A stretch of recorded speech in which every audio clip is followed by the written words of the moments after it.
Assalamualaikum warahmatullahi wabarakatuh. Waalaikumsalam warahmatullahi wabarakatuh. Selamat datang kembali Ustadz di acara Jadi Gini Pak Ustadz di Main TV. Nah, di edisi kali ini saya mau baca tweetnya Ustadz Taufik nih. Sekaligus dijadikan pertanyaan. Jadi beberapa hari lalu Ustadz Taufik, kemarin 10 Mei ini Ustadz Taufik itu nge-tweet kira-kira begini redaksinya. Sebetulnya Nabi Muhammad SAW sudah mengancam orang yang berdusta atas nama beliau. Barang siapa yang berdusta atas namaku, gitu kata Nabi, barang siapa yang berdusta atas namaku, maka bersiaplah menerima kursinya dari api neraka. Ini konteksnya apa nih Ustadz? Kok sampai Ustadz ini ngutip hadis yang ngomongin api neraka nih? Berdusta atas nama beliau, ini konteksnya apa ini? Ya, pertama ucapan Nabi ini atau sabda Nabi ini kan merupakan ancaman. Dan dalam sejarah itu pernah terjadi. Dalam sejarah itu orang berdusta atas nama Nabi yang kemudian lahir hadis-hadis palsu. Gitu loh, lahir hadis-hadis palsu. Dan ini kaitannya erat memang dengan politik. Jadi menarik nih. Kaitannya erat dengan politik. Jadi kelompok politik tertentu berdusta atas nama Nabi seolah-olah mereka mendapat dukungan dari Nabi, bikinlah hadis palsu. Artinya mereka merasa bahwa kelompok mereka itu paling benar, paling sesuai dengan apa yang apa yang diinginkan oleh Nabi Muhammad. Kelompok yang lain juga seperti itu, maka lahir hadis-hadis palsu gitu loh. Makanya kemudian ancaman Nabi itu memang menjadi sangat relevan karena ini berbahaya. Kalau orang berdusta atas nama Nabi itu artinya dia merusak agama dan merusak syariat. Maka kalau ada orang bertanya, loh kok Nabi mengancam? Iya memang, karena ini bukan soal pribadi Nabi, tapi soal agama dan syariat ini. Jadi agama akan rusak dan syariat akan hancur kalau ada orang berbohong atau berdusta atas nama Nabi itu. Dan yang rugi siapa? Agama, bukan agama yang rugi.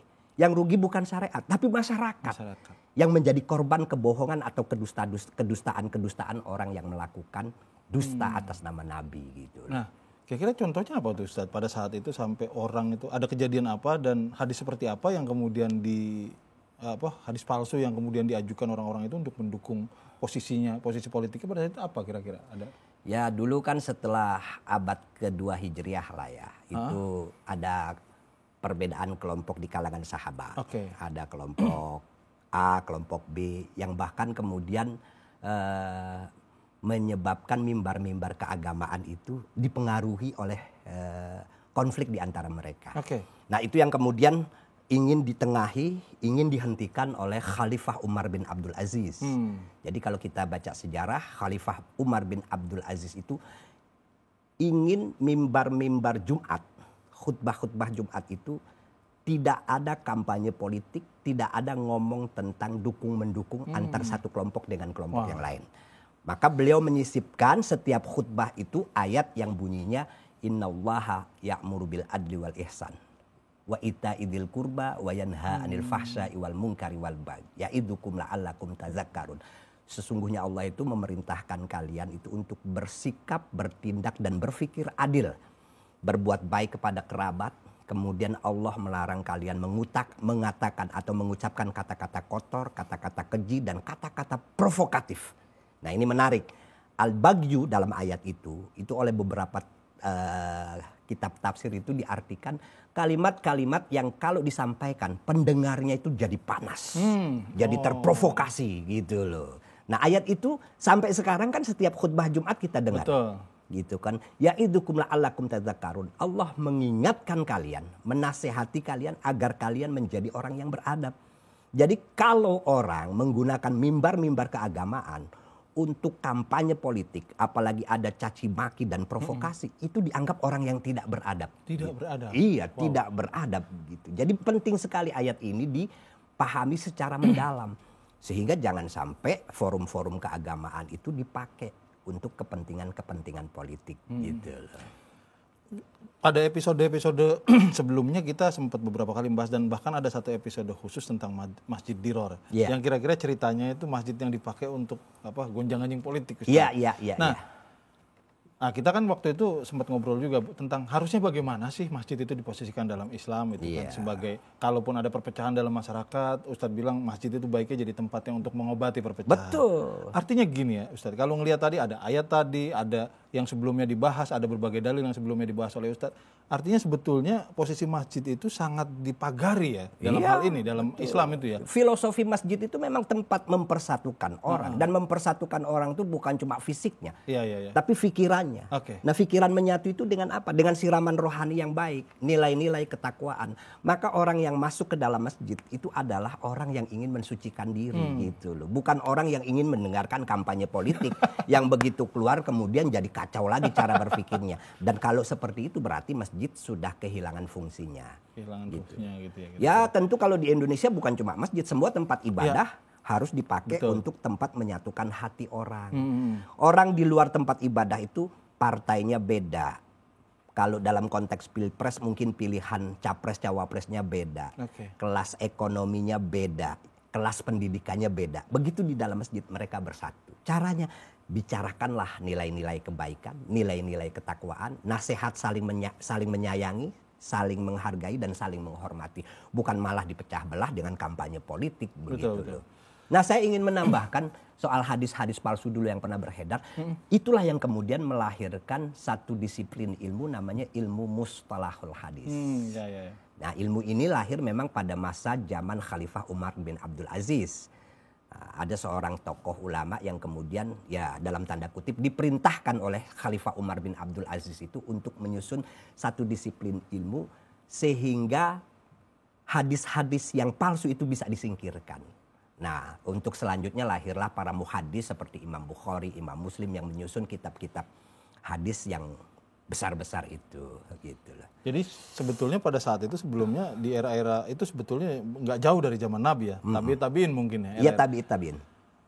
Udah ada tuh orang yang ngutip-ngutip Nabi tanpa bertanggung jawab gitu. Betul. Wah, dulu denger Nabi ini pernah ngomong begini nih, hati-hati loh jangan ngelawan gua. Kira-kira kayak gitu. sekarang kita itu kan begitu kan. Iya, zaman sekarang. Ustaz Taufik kemarin ngomong sama gua tuh, gua disuruh nagih itu sama lu gitu. Kira-kira gitu ya. Nah, kalau dalam konteks kekinian paling kan soal keuntungan materi ya. Kayak umpamanya ada orang mendekati pejabat, bawa-bawa nama presiden gitu loh. Padahal presiden tidak memerintahkan. Paling ya akhirnya apa yang dia dapatkan cuma soal keuntungan materi doang. Tapi kalau berdusta atas nama Nabi, itu yang dia rusak agama dan syariat. Makanya diancam oleh Nabi.